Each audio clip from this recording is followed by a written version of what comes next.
ঢাকা মাওয়া ভাঙ্গা এক্সপ্রেসওয়ে থেকে মাত্র ৩ কিলোমিটার দূরে বুড়িগঙ্গা নদীর তীরে অবস্থিত পানগাঁও অভ্যন্তরীণ কন্টেনার টার্মিনাল। চট্টগ্রাম বন্দরের ব্যবস্থাপনায় দুবাইয়ের ডিপি ওয়ার্ল্ডকে দেয়া নিয়ে যখন নানান আলাপ, তখন পানগাঁও বন্দর ব্যবস্থাপনার দায়িত্ব সুইজারল্যান্ডের মেডলককে দিচ্ছে সরকার।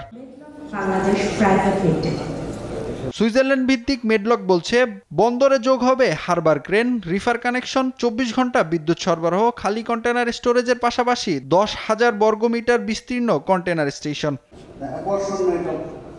সোমবার ঢাকায় চট্টগ্রাম বন্দর কর্তৃপক্ষ, সিপিএ এবং মেডলক বাংলাদেশ প্রাইভেট লিমিটেডের মধ্যে এই সংক্রান্ত একটি চুক্তি স্বাক্ষর হয়। ২২ বছর বন্দরের ব্যবস্থাপনায় থাকবে মেডলক। চুক্তি স্বাক্ষর অনুষ্ঠানে প্রায় $18.5 কোটি বিনিয়োগের চেক হস্তান্তর হয়।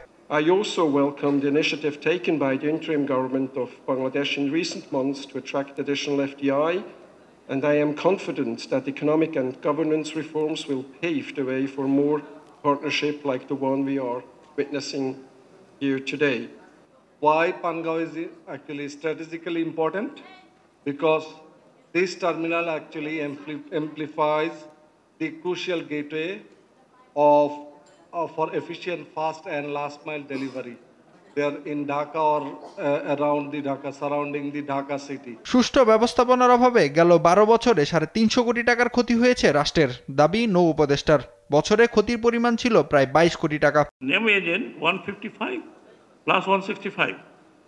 So we have lost 300 plus crore.